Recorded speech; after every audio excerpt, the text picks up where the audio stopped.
नमस्कार. ठाण्याच्या राजकीय, सामाजिक आणि सांस्कृतिक घडामोडींचं वर्तमान चित्र दाखवणाऱ्या ठाणे वर्तमानमध्ये मी नितीन बोरसे आपलं पुन्हा एकदा हार्दिक स्वागत करतो.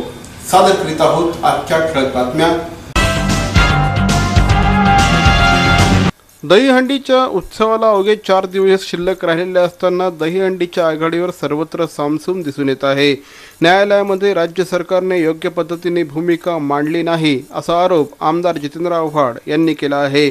महानगरपालिकेच्या निवडणुका डोळ्यासमोर ठेवून महाराष्ट्र नवनिर्माण सेनेच्या वतीने दहीहंडीचं राजकारण करण्यात येत असल्याची आरोप देखील श्री आव्हाड यांनी केला आहे. कृष्ण जन्म 12 वाजता असतो. कृष्ण जन्माच्या वेळेस हंडी लागेल, कृष्ण जन्माच्या वेळेस हंडी फुटेल, परंपरेने हंडी साजरी होईल, विषय संपला. महानगरपालिकेच्या निवडणुका डोळ्यासमोर ठेवून काही जण याचं राजकारण करू इच्छित आहेत. पुढच्या वर्षी हे कोणीही मैदानात नसतील. तर दुसरीकडे न्यायालयाने दिलेला आदेश मानणं हे प्रत्येकाचं कर्तव्य आहे. न्यायालयाच्या निर्णयाचा संपूर्ण आदर राखला जाईल आणि हा उत्सव साजरा होईल असं आमदार श्रीप्रताप सरनाईक यांनी म्हटलं आहे. 20 फुटांची मर्यादा यंदा पाळावीच लागेल. या संदर्भात न्यायालयाने 18 ऑक्टोबरला तारीख दिलेली आहे. त्यावेळेस राज्य सरकारच्या वतीने चांगल्या वकिलांची फौज उभी केली जाईल आणि या संदर्भात भूमिका मांडली जाईल असं श्रीप्रताप सरनाईक यांनी पत्रकारांशी बोलताना सांगितलं. की आम्ही हा उत्सव चालू ठेवणार. हिंदूंचा हा सण आहे, महाराष्ट्राची ही संस्कृती आणि परंपरा आहे. गेल्या वर्षी ज्या पद्धतीने आम्ही साधेपणानं पण त्याच जल्लोषामध्ये आणि उत्साहामध्ये हा सण साजरा केला, तशाच पद्धतीने ह्या 25 तारखेला साजरा करू. महाराष्ट्र नवनिर्माण सेनेच्या वतीने मात्र दहीहंडीचा हा उत्सव अतिशय उत्साहाने साजरा होईल असं महाराष्ट्र नवनिर्माण सेनेचे ठाणे अध्यक्ष श्री अविनाश जाधव यांनी म्हटलं आहे. भगवती शाळेच्या मैदानामध्ये दहीहंडीसाठीची तयारी आता सुरू देखील या ठिकाणी करण्यात येणार आहे. 11 लाख रुपयांची ही दहीहंडी असेल. ठाणे शहरातली सगळ्यात मोठी ही दहीहंडी असेल असं देखील श्री अविनाश जाधव यांनी म्हटलं आहे. हिंदूंच्या नावावर जे सत्तेवर आले ते आता कुठे आहेत असा सवाल देखील अविनाश जाधव यांनी केला आहे. महाराष्ट्र नवनिर्माण सेना ह्या वेळेला ठाण्यात पारंपरिक हिंदू सांस्कृतिक दहीहंडी साजरी करणार आहे. त्याच्यात कुठल्याही प्रकारचा DJ किंवा याचा आम्ही वापर करणार नाही आहोत. महाराष्ट्र नवनिर्माण सेना सन्माननीय राजसाहेबांच्या आदेशाने ठाण्यात अतिशय जोरदाररित्या ही हंडी साजरी करणार आहे आणि असं म्हणायला हरकत नाही, ठाण्यातली सगळ्यात मोठी दहीहंडी असेल. दहीहंडीचा हा उत्सव साजरा करणं अत्यंत गरजेचं आहे. मात्र न्यायालयाच्या चौकटीमध्ये राहूनच हा संपूर्ण उत्सव साजरा करा असं केंद्रीय मंत्री रामदास आठवले यांनी म्हटलं आहे. रामदास आठवले नुकतेच ठाणे शहरामध्ये आले होते. त्यावेळेस पत्रकारांशी बोलताना या विषयावर त्यांनी आपलं मत व्यक्त केलं. न्यायालयाने या संदर्भातले जे आदेश दिले आहेत ते आदेश पाळणं सगळ्यांना बंधनकारक असेल, अन्यथा पोलीस कारवाईला सामोरं जावं लागेल असा इशारा देखील रामदास आठवले यांनी दिला आहे. कोर्टाने जे काही बंधनं लावलेली आहे त्याला एकदम आपल्याला अवॉइड करून चालणार नाही. तर त्या दृष्टिकोनातून दहीहंडी खेळण्यात प्रयत्न करावा. आता राजकीय स्टंट म्हटल्यानं त्यांना जर काय करायचं आहे, त्यांना सुप्रीम कोर्टाचा नियम किंवा सुप्रीम कोर्टाने दिलेला निर्णय मान्य नसेल तर त्यांनी कायदा तोडण्याचा प्रयत्न करावा आणि जर त्यांनी कायदा तोडला तर जे काही पोलीसवाले आहेत ॲक्शन घेतील. खारेगाव येथील नागरी वस्तीमध्ये उभारण्यात येत असलेल्या मलनिस्सारण प्रकल्पाला मुख्यमंत्र्यांनी स्थगिती दिली आहे.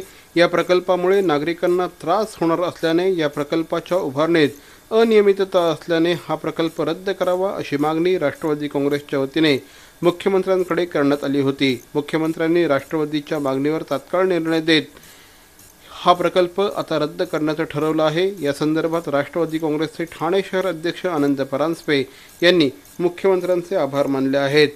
या आणि इतर बातम्या मात्र एका छोट्याशा जाहिरातीनंतर. ओबीसी आरक्षण विभागणीच्या प्रमुख मागणीसाठी बुधवार दिनांक 31 ऑगस्ट 2016 रोजी दुपारी 12 वाजता ओबीसी आरक्षण विभागणी मोर्चा चलो आझाद मैदान. नेतृत्व आमदार श्री हरिभाऊ राठोड. प्रमुख वक्ते समाज सुधारक श्री किसनराव राठोड आणि 12 बलुतेदारांचे नेते श्री कल्याणराव वळे. ओबीसी आरक्षण विभागणी मोर्चा चलो आझाद मैदान मुंबई बुधवार 31 ऑगस्ट 2016 दुपारी 12 वाजता. नेतृत्व आमदार श्री हरिभाऊ राठोड. गणपती बाप्पा मोरया, मंगलमूर्ती मोरया. गणरायाच्या आगमनाची वाट बघताय? अहो, फक्त काही दिवसच शिल्लक राहिले आहेत. आरास काय करायची प्रश्न आहे. अहो मग आहे ना हेरम आर्ट्सची इको फ्रेंडली गणेश मखर. इको फ्रेंडली वस्तूंचा वापर करून बनवलेली अप्रतिम मखरांसाठी हेरम आर्ट्स. एकाहून एक सुंदर आणि आकर्षक design. Heram arts. Heram arts, Ram Maruti road, Thane. गेली 26 वर्ष मी ठाणे महापौर वर्षा मॅरेथॉन स्पर्धेमध्ये सहभागी होतोय. मी या वर्षापासून ठाणे महापौर वर्षा मॅरेथॉन मध्ये सहभागी होणार आहे. राष्ट्रीय आंतरराष्ट्रीय पातळीवरून 30,000 स्पर्धक येत्या 28 ऑगस्टला होणाऱ्या ठाणे महापौर वर्षा मॅरेथॉन स्पर्धेमध्ये धावणार आहेत. 28 ऑगस्टला तुम्ही पण धावायला या. बघितलं एवढा उत्साह यांच्यात, असाच उत्साह आपल्यामध्ये राहू द्या आणि येत्या 28 ऑगस्टला ठाणे महापौर वर्षा मॅरेथॉनमध्ये सहभागी व्हा. परिसर स्वच्छ ठेवूया, आरोग्यासाठी धावूया.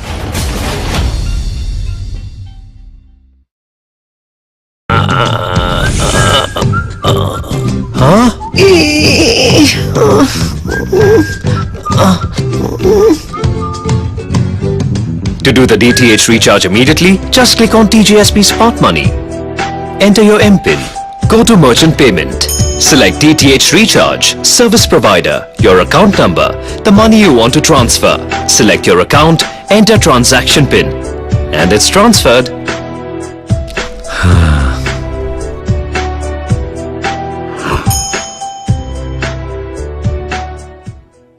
महाराष्ट्रातील पहिली सिग्नल शाळा अधिकृतरित्या सुरू झाली आहे. ठाणे महानगरपालिका आणि समर्थ भारत व्यासपीठाच्या वतीने ही सिग्नल शाळा सुरू करण्यात आली आहे. महापौर श्री संजय मोरे यांच्या उपस्थितीत नुकतीच ही शाळा सुरू झाली. संपूर्ण भारतात सर्वांसाठी सक्तीचं शिक्षणाची चर्चा सुरू असताना ठाणे महानगरपालिका आणि समर्थ भारत व्यासपीठ या सामाजिक संस्थेने सिग्नलवरील मुलांना शिक्षणाच्या परिघात आणण्यासाठी अभिनव सिग्नल शाळा सुरू केली आहे. ठाण्यातील 3 हात नाका सिग्नलवरील जवळपास 9 कुटुंबातील 22 मुलं या पुलाखाली राहतात. तिथेच उदरनिर्वाहासाठी विविध व्यवसाय करतात. एकीकडे पालक व्यवसाय करत असताना मुलं रस्त्यावर फिरून काही वस्तू विकणं, प्रसंगी भीक मागण्याची कामं करत असतात. या मुलांना शिक्षणाच्या प्रवाहात आणण्यासाठी ठाणे महानगरपालिकेच्या शिक्षण समितीच्या पुढाकाराने या सिग्नलवर शाळा सुरू करण्यासंदर्भातली तयारी गेल्या 2 महिन्यांपासून सुरू होती. महापौर श्री संजय मोरे, उपमहापौर श्री राजेंद्र साप्ते, सभागृह नेत्या अनिता गौरी, विरोधी पक्षनेते श्री संजय भोईर, आयुक्त श्री संजय जयस्वाल यांच्या उपस्थितीमध्ये नुकतीच या शाळेला सुरुवात झाली आहे. व्यास क्रिएशन्स प्रकाशित आणि सुचित्रा साठे लिखित गोडी अपूर्णतेची आणि चमचम चांदणं गगनात या 2 पुस्तकांचा प्रकाशन सोहळा नुकताच संपन्न झाला. कार्यक्रमाला प्रमुख अतिथी म्हणून सुनील सामंत हे उपस्थित होते. चमचम चांदणं गगनात आणि गोडी अपूर्णतेची ही 2 पुस्तकं सुचित्रा साठे यांनी लिहिली आहे. त्यापैकी गोडी अपूर्णतेची या पुस्तकाचा प्रकाशन सोहळा आकाशवाणीच्या कार्यक्रम अधिकारी उमा दीक्षित यांच्या हस्ते, तर चमचम चांदणं गगनात या पुस्तकाचा प्रकाशन सोहळा माधुरी ताम्हाणे यांच्या हस्ते संपन्न झाला. यावेळेस श्रीकांत नेर्ले, ज्येष्ठ पत्रकार श्रीकांत नेर्लेकर आणि व्यास क्रिएशनचे संचालक श्री निलेश गायकवाड उपस्थित होते. बॅरॉन मेन्स स्टुडिओचा लगसराई धमाका, 50% महासेल. किती? 50% महासेल. हो, कुठल्याही कपड्यांवर चक्क 50% off. Baron men's studio, Amantran hotel जवळ, जिल्हा परिषदेसमोर, स्टेशन रोड, ठाणे. दूरध्वनी 022-2530-4837. Baron men's studio. Kitty charitable trust द्वारा हृदय रुग्णांसाठी एक अनोखी भेट. Care wellness EECP centre. हृदय रुग्णांना वरदान ठरणाऱ्या EECP थेरपीद्वारे अँजिओप्लास्टी आणि बायपास टाळा. केवळ 1 महिन्यांची थेरपी. USA FDA प्रमाणित अत्याधुनिक उपकरणाद्वारे मिळवा सुदृढ हृदय आणि आनंदी जीवन. Care wellness EECP centre. अहो, आपण आपलं घर स्वच्छ, सुंदर, नेटनेटकं ठेवतो ना, मग आपण आपल्या शहराच्या बाबतीत उदासीन का? आपलं शहर स्वच्छ, सुंदर आणि नेटनेटकं ठेवणं ही आपली जबाबदारी आहे, हो ना? मग उचला फोन आणि विना परवाना होर्डिंग्स, बॅनर्स कुठे दिसले तर 1800-222-108 या टोल फ्री क्रमांकावर कळवा. त्याची दखल त्वरित घेतली जाईल. लक्षात घ्या, आपला छोटासा सहभाग आपलं शहर स्वच्छ, सुंदर आणि नेटनेटकं बनवू शकतो. नगरसेविका सौ मालती रमाकांत पाटील आणि काँग्रेस पक्षाचे ज्येष्ठ नेते श्री रमाकांत दादा पाटील यांच्या पुढाकाराने प्रभागातील विद्यार्थ्यांसाठी वह्या वाटप आणि पेन वाटपाच्या कार्यक्रमाचं नुकतंच आयोजन करण्यात आलं होतं. या कार्यक्रमाचा लाभ अनेक गरजू विद्यार्थ्यांनी घेतला. 1ली ते 7वीच्या विद्यार्थ्यांसाठी या कार्यक्रमाचं आयोजन ठाणे पूर्व परिसरामध्ये करण्यात आलं होतं. यावेळेस श्री रमाकांत पाटील आणि नगरसेविका सौ मालती पाटील यांच्या हस्ते उपस्थित विद्यार्थ्यांना मोफत वह्या आणि पेनचं वाटप करण्यात आलं. ज्येष्ठ नागरिकांना 2 क्षण सुखाचे घालवता यावेत या दृष्टिकोनातून नगरसेवक श्री उमेश पाटील यांच्या पुढाकाराने खारेगाव परिसरामध्ये ज्येष्ठ नागरिक कट्टा उभारण्यात आला आहे. या ज्येष्ठ नागरिक कट्ट्याचा उद्घाटन समारंभ नुकताच ज्येष्ठ नेते श्री दशरथ पाटील यांच्या उपस्थितीत संपन्न झाला. सयाबाई काशीनाथ पाटील असं या ज्येष्ठ कट्ट्याचं नाव असून या ठिकाणी मोफत वाचनालय देखील लवकरच उपलब्ध करून देण्यात येईल अशी माहिती नगरसेवक श्री उमेश पाटील यांनी दिली आहे.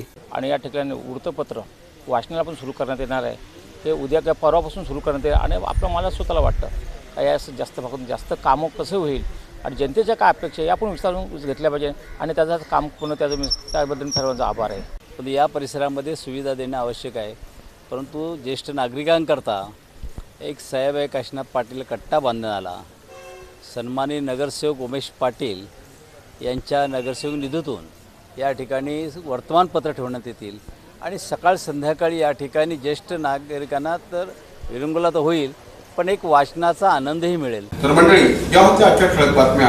ठाणे वर्तमानमधून आम्ही ठाण्याच्या राजकीय, सामाजिक आणि सांस्कृतिक घडामोडींचं वर्तमान चित्र दाखवायचा प्रयत्न करतोय. अर्थातच आपल्या सहकार्याची गरज आहे, तेव्हा आपल्या सूचना आणि समस्या आम्हाला जरूर कळवा. आमचा पत्ता ठाणे वर्तमान, Dadaji Konde stadium, shop number 16, Khatan road, Thane पश्चिम.